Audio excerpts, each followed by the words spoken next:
Assalamualaikum warahmatullahi wabarakatuh. Kami dari kelompok 7 akan mempresentasikan tentang analisis lingkungan internal atau ALI dan analisis lingkungan eksternal atau ALE, serta strategi bersaing pada perusahaan Starbucks. Kelompok kami beranggotakan 1. Saya sendiri alias Wanita dengan NIM 2018-11-506, Irfan Budi Prasetyo 2018-11-518, Umi Yuhrotin 2018-11-548, Ahmad Irkam dengan NIM 2018-11-549, Muhammad Khoiruniam dengan NIM 2018-11-551, Minka Nafisatul Izzah dengan NIM 2018-11-556.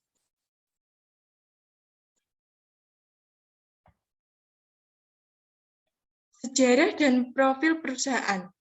Sejarah Starbucks merupakan perusahaan retail kopi terkemuka di dunia. Bisnis ini dimulai sejak tahun 1971, di mana saat itu ada 3 orang akademis, yaitu Jerry Balbin, seorang guru bahasa Inggris, Yev Siegel, seorang guru sejarah, dan Gordon Bowker. Mereka membuka suatu toko yang dinamai Starbucks Coffee, Tea dan Spice di Biggest Place Market, Seattle. 3 partner ini berbagi kecintaan akan kopi terbaik dan teh yang eksotik. Masing-masing orang menginvestasikan dananya sebesar $1.350 dan meminjam kepada bank sebesar $5.000 untuk membuka tokonya di Biggest Place Market, Seattle. Logo dari perusahaan pertama kali ini didesain oleh seorang seniman, di mana bergambar seorang putri duyung berbuntut 2 dan dikelilingi dengan lingkaran bertuliskan nama perusahaan pada tahun 1971. Kemudian logo ini berubah lagi pada tahun 1987 dan pada tahun 1992 Starbucks berganti logo ketika telah menjadi sebuah perusahaan. Pada tahun 2011, logonya berganti lagi dengan menghilangkan tulisan Starbucks Coffee. Perusahaan Starbucks terinspirasikan dari imigran asal Belanda yang bernama Alfred Pitt, seorang pengusaha kopi Arabica terbaik yang mengimpor ke Amerika Serikat di tahun 1950-an. Pada tahun 1966, Pitt telah membuka toko kecil bernama Pitt's Coffee and Tea di Berkeley, California. Pitt's Coffee and Tea di Berkeley tidak hanya spesialis dalam mengimpor kopi terbaiknya, tetapi juga mengajarkan pelanggannya bagaimana untuk menggiling kopi agar menghasilkan brei kopi yang segar di rumah. Baldwin, Siegel, dan Bowker berkunjung ke toko Pitt dan setelah menghabiskan berjam-jam dengan mendengarkan penjelasan mengenai kopi dari Pitt, akhirnya mereka bertiga memutuskan untuk menjadikan Pitt sebagai pemasok kopi Starbucks Coffee. Pada tahun 1981, Howard Schultz, seorang wakil direktur dan general manager dari Hama Plus atau pembuat peralatan dapur dan peralatan rumah tangga, menyadari bahwa Starbucks sering kali memesan drip coffee marker dalam jumlah yang besar. Karena keingintahuannya untuk belajar, ia berkunjung ke Starbucks di Biggest Place, Seattle. Dalam musim semi tahun 1994, Starbucks menguisisi The Coffee Connection Industry yang menjalankan retail coffee stores dan mempunyai suatu pabrik roasting atau penyaraian di Boston, Massachusetts. Juga pada tahun 1994, Starbucks New Venture Company, sebuah anak perusahaan yang seluruhnya dimiliki oleh perusahaan Starbucks Coffee, mengadakan suatu joint venture atau usaha patungan dengan Pepsi Cola untuk mengembangkan minuman berbasis kopi yang siap untuk diminum, yakni deretan minuman Frappuccino secara revolusioner. Pada tahun 1996, Starbucks Coffee International membuka Pacific Cream Store atau toko tepi Pasifik yang pertama di Tokyo, Jepang pada tahun 2003.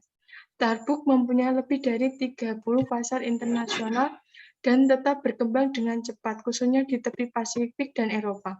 Di Indonesia, PT Sari Coffee Indonesia merupakan pemegang lisensi Starbucks Coffee International yang membuka toko pertama Starbucks di Indonesia pada tanggal 17 Mei 2002 berlokasi di Plaza Indonesia. Selanjutnya dilanjutkan oleh Ivan.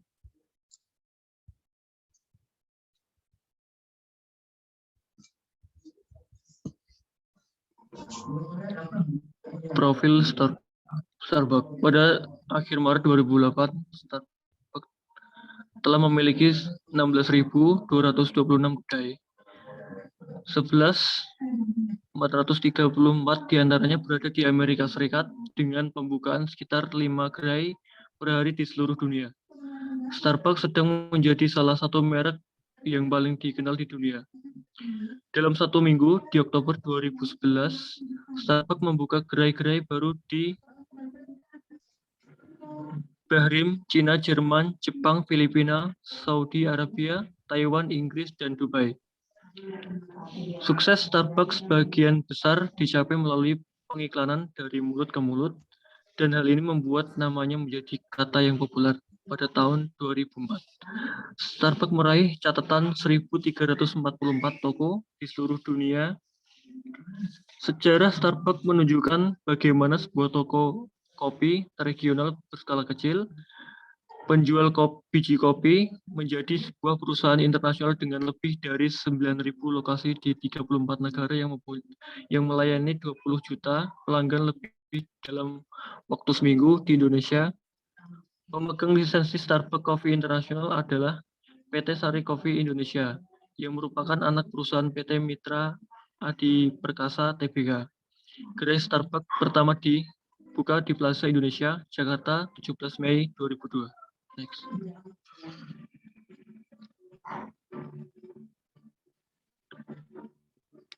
Visi dan misi Starbucks.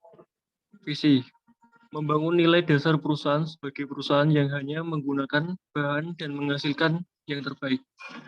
Menciptakan image yang cemerlang yang melekat di dalam pikiran pelanggan. Membentuk Starbucks sebagai suatu merek yang terkenal, walaupun orang tidak mengetahui secara jelas bidang usaha yang dijalankan, tetapi masyarakat merasa familiar dengan merek Starbucks. Kemudian menjadikan Starbucks sebagai merek terkenal dan dihargai. Kemudian menjadikan nomor satu atau di atas brand lainnya dalam jangka waktu tak terbatas. Kemudian misinya, memahami tentang masalah lingkungan hidup dan berbagai informasi dengan mitra usaha, menciptakan solusi yang inovatif dan fleksibel dalam menghadapi perubahan, bekerja keras untuk membeli, menjual, dan menggunakan produk yang ramah lingkungan, kemudian memahami tanggung jawab itu sebagai hal yang penting untuk lingkungan hidup. Selanjutnya menanamkan tanggung jawab lingkungan hidup sebagai nilai dasar perusahaan, mengukur dan memonitor kemajuan setiap proyek terhadap dampak kepada lingkungan hidup. Kemudian mendorong seluruh mitra untuk ikut serta dalam memperjuangkan misinya. Selanjutnya dilanjutkan Umi.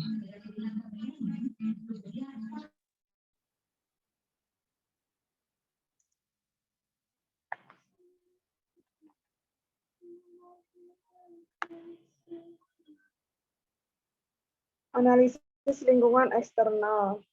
A. Para karyawan potensial adalah orang-orang berpendidikan yang membuatnya lebih mudah untuk melatih mereka. Bisa dapat mengubah citra negatif kopi menjadi positif. Konsumerisme tinggi di Indonesia. Lebih mudah untuk menebus pasar karena apa yang dijualnya adalah pemenuhan harga diri atau milik masyarakat yang merupakan alasan utama mengapa masyarakat membeli suatu produk. B. Ancaman. Pendapatan rendah di Indonesia membuat sulit bagi Starbucks untuk menebus pasar yang lebih luas. Sentimental masalah dengan efek buruk kopi dari masyarakat. Beberapa orang percaya bahwa Starbucks mengubah dunia menjadi sebuah perusahaan raksasa genetik berantakan. Kritik mengatakan bahwa ia mengeksploitasi buruh tani di negara-negara. Analisis lingkungan eksternal. A. Strike atau kekuatan. Starbucks adalah brand terkemuka dan roaster untuk kopi merek terkenal di dunia. Merek kopi ini mempunyai motto The Starbucks Experience. Starbucks adalah sebuah organisasi global dengan lebih dari 16.000 retail di 48 negara di seluruh dunia. Starbucks ditawarkan baik manfaat fungsional dan emosional. B. Weakness atau kelemahan. Harga terlalu tinggi tidak bisa menebak semua pasaran. Starbucks dianggap Amerika global yang mengeluarkan biaya sentimental bagi pelanggan di beberapa negara. Starbucks menolak untuk menjamin bahwa susu, minuman, coklat, es krim dijual di toko perusahaan bebas dari rekayasa genetik. Selanjutnya, karena kesempurnaan atas pelayanan karyawan, beberapa keluhan karyawan tentang manajemen yang mendorong mereka untuk selalu menjadi sempurna. Itulah sebabnya mereka membuat Starbucks Serikat Pekerja. Selanjutnya akan dijelaskan oleh Irkam. Analisis SWOT. A. Strength. Global brand Starbucks telah menjadi brand global khususnya kopi ini terbukti dengan telah memiliki toko lebih dari 50 negara di dunia. Produk yang berkualitas, produk yang disajikan oleh Starbucks telah diakui banyak kalangan memiliki kualitas yang baik. Loyalitas konsumennya, Starbucks sangat baik dalam melakukan hubungan dengan para konsumernya. Terbukti dengan melakukan berbagai loyalty program seperti Starbucks Card. Starbucks dikenal ramai bagi kaki tangan yang berpengetahuan tinggi. Mereka adalah aset utama syarikat dan mereka dibekalkan dengan faedah-faedah yang besar seperti pilihan saham, akun pas persasaran dan budaya yang sehat. Pengurusan modal insan ini berkesan diterjemahkan ke dalam perkhidmatan pelanggan yang hebat. Ia adalah nilai ke-91 dalam 100 tempat terbaik untuk bekerja oleh majalah Fortune. Harga yang mahal. Harga menjadi salah satu faktor yang menjadi kelemahan Starbucks, di mana produk yang dijual masih terlalu mahal bagi beberapa kalangan, khususnya kalangan menengah ke bawah terlalu bergantung kepada pasaran di Amerika Serikat. Selaras dengan pengurangan jualan kendiri daripada pasaran AS dengan 8.078 kedai-kedai, Starbucks menghasilkan peratusan besar daripada hasil mereka dari Amerika Serikat dan ini menjadikan ia sensitif kepada prospek ekonomi dan pertumbuhan AS.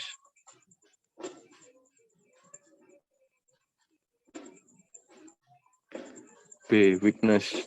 Harga yang mahal. Harga menjadi salah satu faktor yang menjadi kelemahan Starbucks, di mana produk yang dijual masih terlalu mahal bagi beberapa kalangan, khususnya kalangan menengah ke bawah.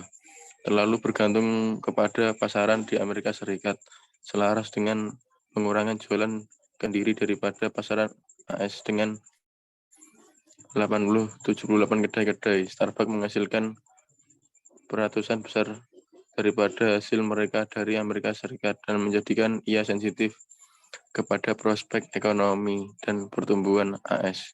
Karena kesempurnaan atas pelayanan karyawan, beberapa keluhan karyawan tentang manajemen yang mendorong mereka untuk selalu menjadi sempurna. Itulah sebabnya mereka membuat Starbucks Serikat Pekerja. Starbucks dianggap Amerika global yang mengeluarkan biaya sentimental bagi pelanggan di beberapa negara. C. Opportunity. Membuat produk baru. kesempatan untuk membuat produk baru sehingga dapat tetap menarik para konsumennya. Membuka pasar di negara baru. Dengan membuka toko baru di negara baru, memungkinkan Starbucks untuk menambah keuntungan dan membuat brand Starbucks sendiri lebih dikenal lagi. Para karyawan potensial adalah orang-orang berpendidikan yang membuatnya lebih mudah untuk melatih mereka. Produk mereka yang beragam dan tidak hanya di kopi. Beberapa biji Starbucks dipanen di Pulau Sumatera dan Sulawesi.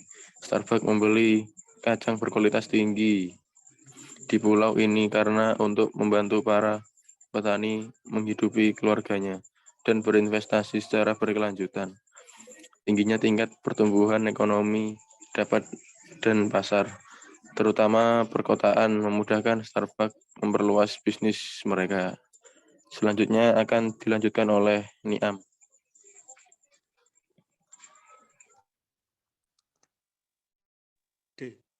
Perubahan pada gaya hidup pelanggan, gaya hidup yang lebih sehat memungkinkan terjadinya ancaman terhadap produk-produk yang ditawarkan oleh Starbucks. Kondisi krisis keuangan global yang membuat masyarakat cenderung untuk tidak menghabiskan terlalu banyak uang. Ancaman produk pengganti termasuk barang-barang minuman lain seperti cola, teh, atau jus yang dijual di retail. Isu menyatakan bahwa Starbucks mengeksploitasi pekerja mereka dengan membayar upah yang sangat minimum dengan standar yang sangat tinggi. Pendapatan rendah di suatu negara membuat sulit bagi Starbucks untuk menembus pasar yang lebih segmentasi.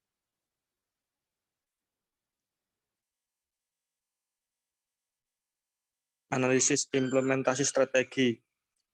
Implementasi strategi adalah tahap tindakan manajemen strategis. Implementasi berarti memobilisasi karyawan dan manajer untuk menerapkan strategi yang dirumuskan ke dalam tindakan. Evaluasi strategi adalah tahap terakhir dalam manajemen strategis. Manajer sangat perlu mengetahui strategi tertentu tidak berfungsi dengan baik, yang berarti evaluasi strategi adalah cara utama untuk memperoleh informasi ini. Yang pertama, manajemen. Menentukan tujuan dan sasaran mengenai apa saja yang mau dicapai melalui komunitas online tersebut. Yang kedua, mempunyai karyawan yang paham teknologi untuk menjadi salah satu admin dari tersebut. Selanjutnya, pendelegasian. Yang kedua, keuangan atau akuntansi.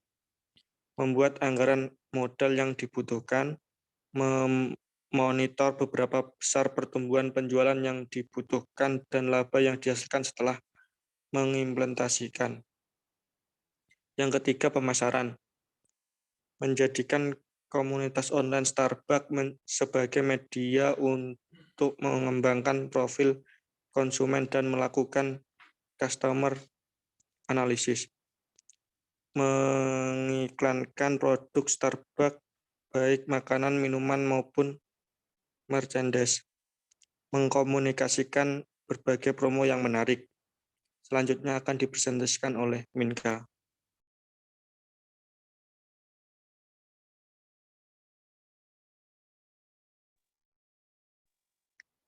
Empat, lead bank. Menggunakan komunikasi online sebagai salah satu media lead bank. 2. Melakukan riset lebih lanjut mengenai komunitas online yang dimiliki pesaing. 5. Produksi atau pesaing. Kualitas produk harus dijaga sesuai apa dengan yang sudah diiklankan melalui komunitas online. Membuat keputusan persediaan dan kapasitas dengan cermat, di mana perlu adanya antisipasi akan membludaknya permintaan. 6. SIM atau Sistem Informasi Manajemen. Membuat sistem informasi yang up-to-date dan bisa diakses oleh admin komunitas online.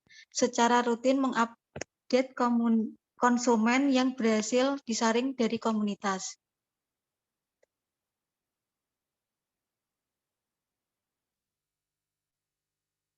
Kesimpulan, Starbucks Corporation adalah sebuah jaringan kedai kopi dari Amerika Serikat yang bermarkas di Seattle, Washington. Starbucks adalah perusahaan kedai kopi terbesar di dunia dengan 15.012 kedai di 40 negara. Starbucks menjual kopi, minuman panas berbasis ekstrim, dan panas lainnya, makanan ringan, serta cangkir. Starbucks Entertainment dengan merek musik, perusahaan ini memasarkan buku, musik, dan film. Sejak pertama kali dibuka di Sydney, Starbucks tumbuh dengan sangat cepat. Pada tahun 1990-an, Starbucks banyak membuka kedai baru. Pertumbuhan ini terus berlanjut sampai tahun 2000-an. Analisis lingkungan eksternal meliputi peluang dan ancaman. Analisis lingkungan internal meliputi kekuatan dan kelemahan. Analisis SWOT meliputi kekuatan, kelemahan, peluang, dan ancaman.